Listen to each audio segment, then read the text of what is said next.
नमस्कार दोस्तों, आपका स्वागत है 4C सुप्रीम लॉ पार्टनर्स के इस कानूनी एपिसोड। ये बहुत ही अहम एपिसोड है।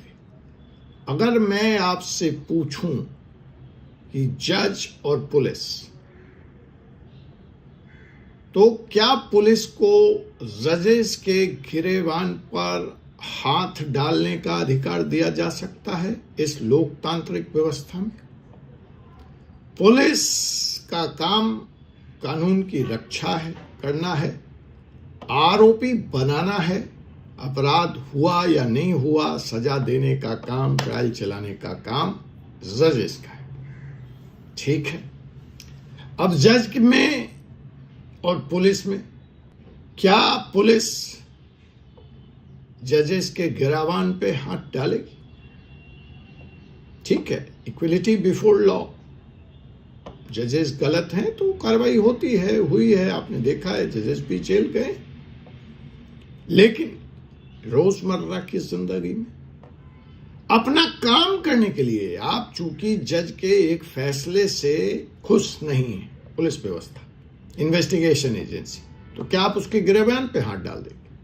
इसी तरह से एक वकील जो अपना प्रोफेशनल ड्यूटी कर रहा है, जो कंडक्ट कर रहा है, जो वो कोर्ट का ऑफिसर है, अगर आप उसके कंडक्ट से, उसकी पैरवी से खुश नहीं हैं, तो क्या आप उसके गिराबान पे हाथ डाल देंगे?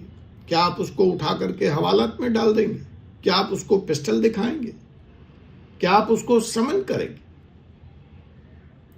कानून ऑब्वियस है, लेकिन जो हो रहा है उसमें यह सवाल महत्वपूर्ण हो चुका है। जी हां, इधर आए दिनों लगातार इस तरह की घटनाएं बढ़ी।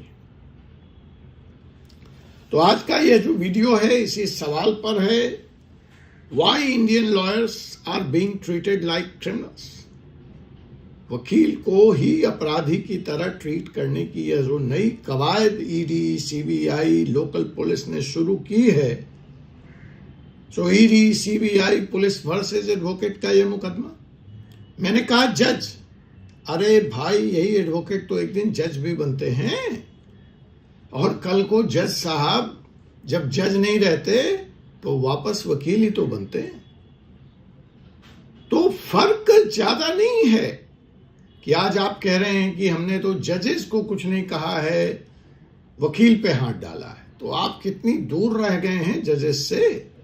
वो दिन भी दूर नहीं है जो आलम दिख रहा है और जिस तरह से कानून का माहौल उड़ाया जा रहा है।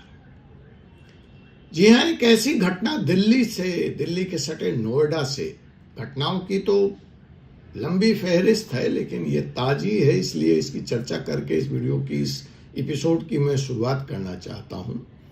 सुप्रीम कोर्ट में एक महिला एडवोकेट ने रिट पिटीशन लगाया 226 के तहत, जिसमें महिला एडवोकेट ने कहा कि जब वह अपने क्लाइंट की पैरवी करने थाने गई, नोएडा के एक थाने में, तो पुलिस वालों ने उनके क्लाइंट की बात सुनने की, राहत देने की, मामला एक एक्सीडेंट का है, कोई मामला भी ऐसा वैसा नहीं था।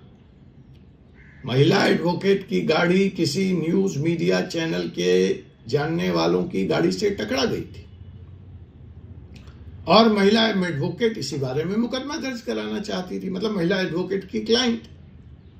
चूंकि मामला मीडिया का था, इसलिए क्लाइंट की नहीं सुनी जा रही थी, इसलिए मजबूरन उसको एडवोकेट साहब को बुलाना पड़ा। और जब वो महिला एडवोकेट रात में थाने पहुंचती हैं, तो पुलिस मुकदमा दर्ज करने की बजाय उस महिला एडवोकेट को, मैं कुछ भी अपनी तरफ से नहीं कह रहा हूं, ये सुप्रीम कोर्ट में लगा हुआ जो पिटीशन है, मैं उसके आधार पर ये बातें बोल रहा हूं। तो महिला एडवोकेट की बात तो सुननी दूर, पुलिस उसको पूरी रात थाने में डिटेन कर दी, कैमरा बंद कर देती है, और तो और उसके साथ बदतमीजी करते हैं पुलिस वाले, मेल पुलिस वाले, शारीरिक बदतमीजी, सेक्सुअल अब्यूज। उसकी कनपट्टी पे पिस्तल सटाया जाता है थाने में, एक वकील के साथ, महिला वकील के साथ धमकाया जाता है। हर तरह का जो उत्पीड़न किया जा सकता है वो सारा कुछ किया जाता है। और मामले में तो कार्रवाई करनी तो दूर और दिगर बात है। खैर, एक ये उदाहरण है जिसके माध्यम से मैं आज की इस बहस को शुरू करना चाहता हूं। इधर दिल्ली हाई कोर्ट में एक मामला आया जहां सीबीआई के एक आईओ ने एक वकील साहब को ही समन कर दिया क्योंकि वो अपने क्लाइंट की पैरवी सीबीआई केस में कर रहे थे।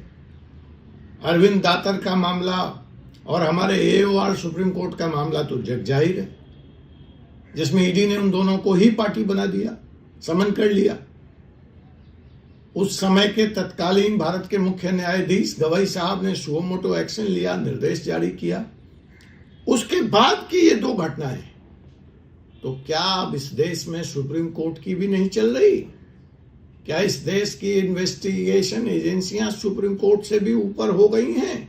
फिलहाल तो ऐसा ही लग रहा है। इन मामलों को देखते हुए तो ऐसा ही लग रहा है। ईडी लॉयर को नोटिस भेज रही है, सीबीआई एडवोकेट्स को समन कर रही है, पुलिस खुलेआम वकीलों पे हमले कर रही है और कोर्ट मौन है। कोर्ट चुप है। सोच के देखिए कि अगर इस कानून व्यवस्था में, इस राज्य में अगर एडवोकेट सेफ नहीं है तो आम आदमी का क्या होगा? ये सारी घटनाएं कोई इकलौती घटनाएं नहीं है, आइसोलेटेड इंसिडेंट नहीं है, ये एक पैटर्न बनता जा रहा है। अगर ये पैटर्न नहीं होता तो मैं ये वीडियो नहीं बनाता। और यह पैटर्न लोकतंत्र के लिए खतरनाक है। ईडी केस में सुप्रीम कोर्ट ऑफ इंडिया के मतलब चीफ जस्टिस ऑफ इंडिया ने खुद बोला कि आप लॉयर्स को इस तरह से कैजुअली समन नहीं कर सकते। बट ग्राउंड जीरो पे तो चीफ जस्टिस ऑफ इंडिया के ये आदेश आ जाने के बाद भी कुछ नहीं बदला। दिल्ली का लॉयर, महिला लॉयर, नोएडा पुलिस की हैरेसमेंट दास्तां आपने सुनी डिटेल में। सुप्रीम कोर्ट तक में रिट हुई, नोटिस हुआ। सीबीआई केस में दिल्ली हाई कोर्ट को हस्तक्षेप करना पड़ा, जहां एक लॉयर को ही समन कर दिया गया। और जोधपुर की वो घटना जहां पुलिस वाले खुलेआम अपने वकील की पैरवी करने गए, वकील साहब को हवालात में डाल दिया। तो साहब, ये वो केसेस हैं जहां कैमरा पहुंच गया, जो खबरें अखबार में छप गई, पब्लिसाइज हो गई, सोशल मीडिया पे छप गई, जो वायरल नहीं हुई। ऐसे कितने केस होंगे देश भर में? सोच के देखिए जरा। वकील किस डेंजरस जोन में काम कर रहा है, कितना रिस्क में काम कर रहा है, कितना अनप्रोटेक्टेड है। अब मेरा सीधा सवाल है कि क्या इन्वेस्टिगेशन एजेंसी को लगता है कि उनके टारगेट्स क्रिमिनल्स नहीं हैं? उनके टारगेट, उनके रडार पर वकील हैं। क्या वकील क्लाइंट को डिफेंड करने का काम छोड़ दे, या वकील इन इन्वेस्टिगेशन एजेंसियों का जूनियर असिस्टेंट बन जाए, उनकी हां में हां मिलाए? अगर लॉयर को लीगल एडवाइस देने के लिए समन किया जाएगा तो साहब, इस जस्टिस सिस्टम में फिर तो डिफेंस सिस्टम को ही खत्म कर दो, सीधे लाओ और पुलिस को ही सारी राइट्स दे दो, इन्वेस्टिगेशन एजेंसी को। फिर कोर्ट और जजेस की भी क्या जरूरत है, ट्रायल की भी क्या जरूरत है? बुक करो और डालो हवालत में और जेल में। आखिर जो एक लॉयर क्लाइंट प्रिविलेज रिलेशनशिप है, जिसकी वकालत संविधान करता है, जिसके तहत पुलिस है, जिसके तहत इन्वेस्टिगेशन एजेंसी है, जिसकी तहत अदालतें हैं, उसका क्या होगा? ये जो प्रिविलेज रिलेशनशिप है between a lawyer and a client, यही तो बैकबोन है जुडिशियल सिस्टम का साहब। आप उस रीढ़ की हड्डी को ही तोड़ देना चाहते हैं। सुप्रीम कोर्ट ने बार बार कहा कि आप लॉयर को सिर्फ इसलिए समन नहीं कर सकते क्योंकि वो एक्यूज्ड का लॉयर है। Legal advice is not equal to criminal conspiracy. पर हो तो कुछ और ही रहा है सुप्रीम कोर्ट के कहने के बाद।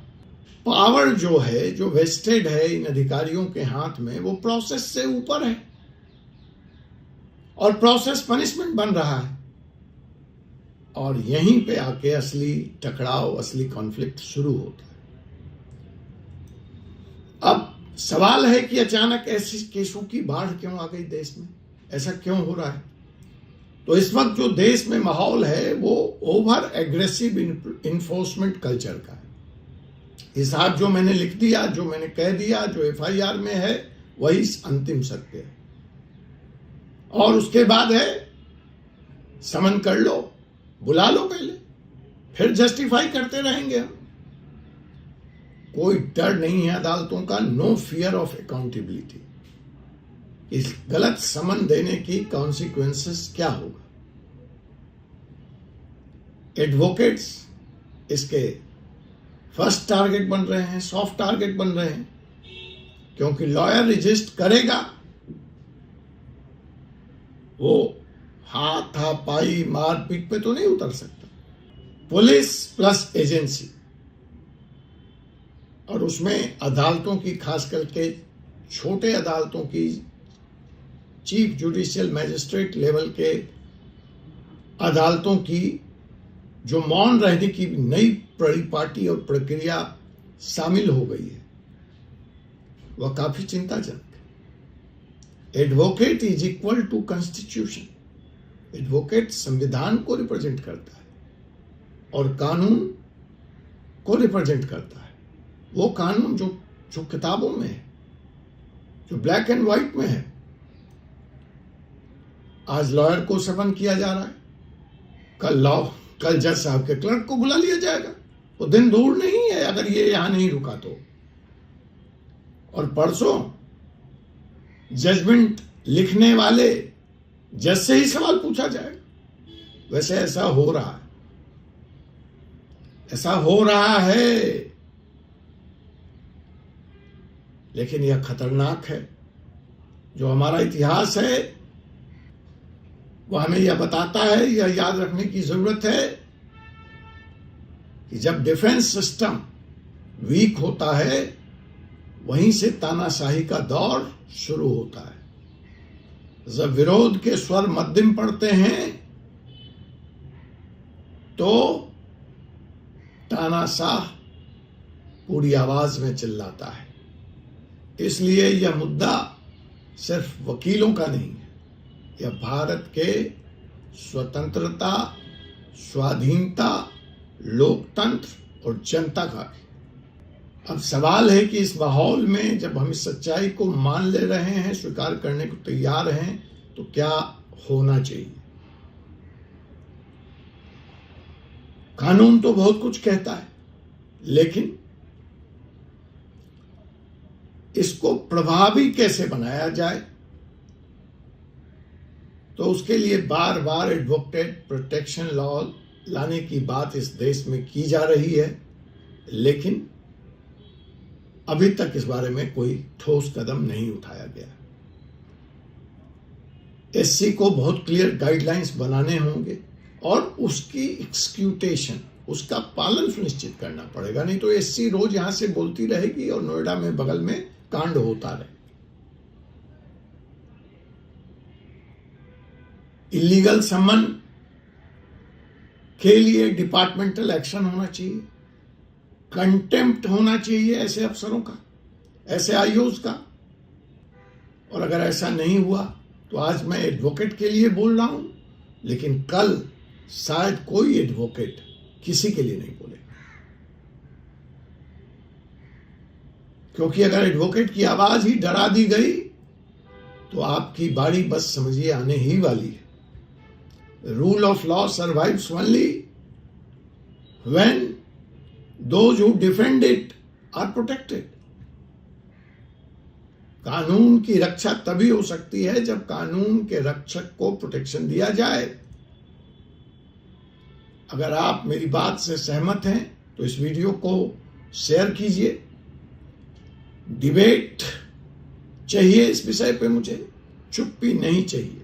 चुप्पी तोड़िए, आगे आइए, अपने कमेंट के माध्यम से अपने विचार मुझ तक पहुंचाइए, ताकि यह आवाज जनता की आवाज बन सके। धन्यवाद। मैं हूं advocate doctor Jay Kumar Pandey, supreme court of India से। और इस वक्त आप देख रहे थे फोर्स सुप्रीम लॉ पार्टनर्स का कानूनी चैनल। आपसे पुनः मुलाकात होगी एक ऐसे विषय के साथ अगले एपिसोड में। तब तक के लिए मुझे एडवोकेट डॉक्टर अजय कुमार पांडे जी को अनुमति दीजिए। जय हिंद, जय भारत, जय संविधान।